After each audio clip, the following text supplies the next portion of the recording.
What's up, people? Welcome back to another Fractured Daydream video. This time I'm gonna go over some of the extreme raid tips and guides. So yeah, I just want to make a video for it to explain how it works and the differences between a T3 raid versus an extreme raid. So other than that, for people that haven't tried yet, you need at least level 90 player ranks. Honestly, no. Like whatever they suggest, you at level 90 player rank is not enough. Even at 100, still won't be enough. You really do need to level up your characters to pretty high levels. I mean, for me, like I said, I just geared up to level 100 character rank, and then I'll go in and fight it because it is much easier. Even with a level 100 character rank, you're still not safe. You're really not safe because extreme raid bosses can one-shot you easily. Not because it's difficult or anything. It's just because the amount of spam and sometimes it's unexpected. You know, like as in the video you'll see. Sometimes I'm doing it's kind of risky to play a fly master on a certain character, trying to hit a little bit more. But the goal is still have to kill it. Not like necessarily how long you're gonna last in there. That won't win you a match, because you really need to contribute in order to kill the extreme raid boss. Like whenever player counts drop down to below 10 or something, when it still have like 2 or 3 HP bars, yeah, it ain't easy. Like it ain't easy at all. That's why people that usually go in right after they rank up or get some gear, things like that, it's not enough. Like you really do need to level up your characters and build for, so you gotta actually have you don't have to have the matching element, but at least have something that's upgraded, has good effects or something, and you're good to go. It's very similar. Well, this extreme boss raid is pretty much similar to Skull Reaper. The only differences is that he definitely hits a lot more, and he added extra few moves like the orbs and like lightnings and all that stuff, like those light beams coming down. Dodge that. You have to dodge that. If you touch that, you'll be dead majority of the time. So that's probably one of the most scariest moves. Also, these light beams, if they're tracking at you, just make sure, just go away, like as far as possible. Don't bring it to, imagine like this, like a bunch people underneath the Skull Reaper, and if the light beam is tracking you, you bring them to your teammates and other players, they're gonna get wiped out. So it is actually smarter, just don't attack. If you're knowing the light beam is following you, just go away. So it is very important. So in the beginning of the match, trying to do what you usually do is no different than doing the Skull Reaper. Like I say, you want to do all the portals, get some XPs, level up, get some sword skills, and start the fight. And it's basically like that. Other than that, just have to learn a little bit of his move. But like I said, it's basically Skull Reaper with the replaced attack like electricity. So other than that, recommendation is, if you see like the max HP or something on the ground, like weapon mods, pick them up. It'll help you if you can survive. Although with all the perfect dodges, perfect blocks, it is still not safe. Like, this is a long match. All it takes is one mistake, it will kill you. And luckily you go down and people will revive you most of the time. They tried to revive you. So it is very dangerous. Like this light beam you see on the screen right now, that will instantly kill you. So if you step into it or you get hit by it, this is what I'm talking about. Like playing Asia, there's some delays you have to deal with. Sometimes you dodge out of it, you're still getting hit. It happened a lot. We have a lot of clips in my server and stuff. You get hit even you're out of it. Like it makes no sense. That's just part of the game, really. Get used to it. If you get hit, you get hit. Like I said, there's not much you can do. You dodged it perfectly, and you still get hit. So it kind of sucks sometimes. But as usual, if you see counter, trying to make sure to get all the counters and stuff, make this fight a lot easier. The tail swipe, that's very very dangerous. If you get hit once, you're most likely gonna get killed. And yeah, like like I say, this is basically bosses on steroids, so they they will hit you a lot, a lot. Other than that, recommended is always, I do recommend if you're playing with a group of people, have somebody as a healer, like Yui or Yuna. Yui and Yuna combination for healer together, it's actually really awesome. Like, don't underestimate the support in this game. Yes, everybody wants to pick DPS and etc. But the thing is, support actually help you a lot in these kind of fights. Like, you're not really missing the DPS in this fight at all. Like, your goal is also do DPS on top of surviving, but even though surviving alone won't help you finish the match, so you actually need somebody to heal you, and it's very very useful. So like, especially like when I play with my group, I have one healer on my team, and whenever we need heals, call them out and just let them know like, hey, can you heal me real quick? But if you're playing with randoms, it's gonna be tough, because there were matches we're playing randoms, they have healers, but they don't heal us. They were focusing on DPS too much, and they end up getting killed. And then like we have no way to recover our HP later on after you use all the crystals. That's about it. Yes, you can go in with full DPS to kill this thing relatively quick, but that's only if you have a lobby full of 20 players with everybody geared up and set up for the boss fight, which I got like maybe one match out of like 20 matches.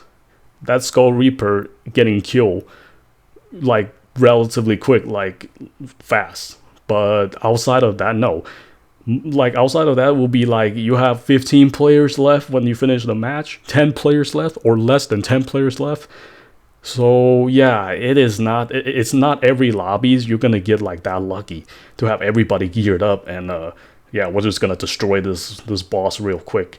And no, it ain't gonna happen. It ain't gonna happen. So you definitely want to make sure that you do want to gear up before you attempt this. If you're going there, like I say, at level 100, don't bother it, because you can try to survive, but in a way of trying to contribute, nah, it's not enough. So definitely recommend to level up your character first. This is why when I said, they don't tell you, in like the devs don't tell you. They're like, oh, you just need to be player rank 90 to try this. Yeah, you can walk in there and what? Get killed? I mean, it's not really helpful. And you see these electric orbs, destroy them when you see them as soon as possible. Not necessarily like your top focus, but yes, do want to kill all the mobs if you can, because they are actually annoying in this fight. Some of these, they spawn like these big golems, they'll kill you. So they actually hit pretty hard. So that's why I say kill these and get XPs, etc. I think this Reyes design gives you more HP. Sometimes I can get up to like double the amount of HP that I have, like 40k. There's some matches I'm like sitting at 50,000 HP. So by that time there'll be like his health bar probably like 1 or 2 left, and yeah. Also, when you get down to like 3 to 4th bar, like the last few, sometimes it spams like a lot of jump. It spams like so many same moves. Just you gotta either you get out of the circle mostly or trying to block it. If you can dodge it, try to block it. But on the other hand, like other characters like gun users and stuff, they can't block it. So your only way to do it is by dodge it. And other than that, yeah, like I say, a tank is actually very useful. It's not necessary because they can hit a lot, it's because they actually tank a few hits. Even though that's the differences. When you level up your character to level 100 and stuff, you get like most of the stats. So you get more HP on top of your, like plus weapons and accessories, and they will really help you during this kind of fight. Like I say, EX-Ray is meant to be prepared to fight, just like other SAO games. I mean, you fight higher contents, you better geared up. This is not like T3 raids where expecting people can actually carry you through them, because these fights, they require everybody doing work. So if you're the less, like I said, the less the team, team players left on your team, the harder the fight it gets. It is very, very long. Sometimes you barely finish the fight if you don't have any players left on your team. You'll be stuck at either reviving or nobody doing enough damage. So yeah, and like I said, having good communication. If you're playing with a group, having a healer. If you don't, then hopefully the other team can make it just by reviving you and just do what you do in random lobbies. The fight itself isn't too difficult. It's just the boss, it hits really hard. That's all, and it is actually pretty fun too. Actually, it's a fun raid. Hopefully they probably gonna bring some other different type of bosses, but like sword golems, yeah, I don't know. I'm not looking forward to that if they ever bring it, or just gonna try somebody else's. So because sword golem moves way too much, even the regular one, it's pretty annoying. Bring the extreme version, that's gonna be even more ridiculous. So other than that, you just do what you do. Pick up mods, pick up HP and all that stuff, trying to improve yourself, during the fights and level up, and that's how it goes. Like I say, I don't know what kind of correct ways to make the kind of guides, but besides just talk about it and let people know and understand what to expect and stuff if you are going into the fight. So there are some people, they talk about they just leveled up and then they walked in and they got killed. I'm like, yeah, that's the problem. You actually do need to gear up. It's not, you can go in there and try to survive, but in the end of the day, you're gonna have to kill it. So you can most of the time the lobbies are pretty good. People are doing their job and reviving you as soon as you go down, but other times, do understand, people are trying to revive you. They just can. Because A, bosses spam, or B, sometimes people going down too many times, you're gonna get insta kill, so there's no way for them to make it there. So try to not go down if you can. But sometimes, like I say, if things happen during these kind of fights, you will get hit no matter what. So it's really, really annoying. But like I say, if you get hit, have a healer, no big deal. Constantly heal you after their cooldown and etc. So that's why healer is very important, especially the Yuna and Yui combo together. One regen, the other one heals a lot, and Yui, she can revive you from distance, and it's very, very awesome. Yuna has the revive. That's why support is meant to be support. Not necessarily always DPS. And to have that on the team is very, very useful, because sometimes I had one match, somebody was really trying to use Yui and kill this guy, and then ends up being killed because it's not really healing the team, and couldn't really do DPS either. So it's not that simple. We're not missing DPS, honestly. Everybody can do their job if they're doing their job. So just make sure to stay alive, really, to help your team. Like I say, this is really just teamwork. I mean, in the end of the day, the goals are the same. Finish the fight, So everybody get loot, everybody happy at the end. So that's what they designed for. Other than that, yeah, just they did increase the drop rate for that cosmetic.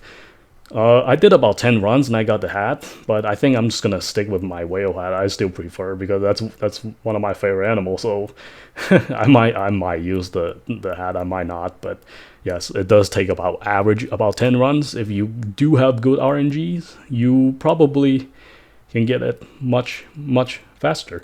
But right now, since they changed all the you guarantee legendary and etc., you get a lot of good stuff.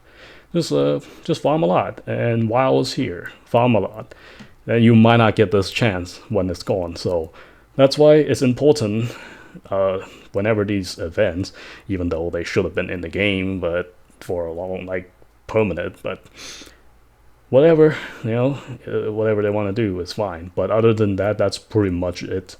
That's all I want to talk about for the extreme rate, the preparations, and etc. So yeah, you get pretty much a guaranteed legendary. It's really good, especially you geared up. These farms are not too bad. Other than that, hope you guys enjoy it. Until next time.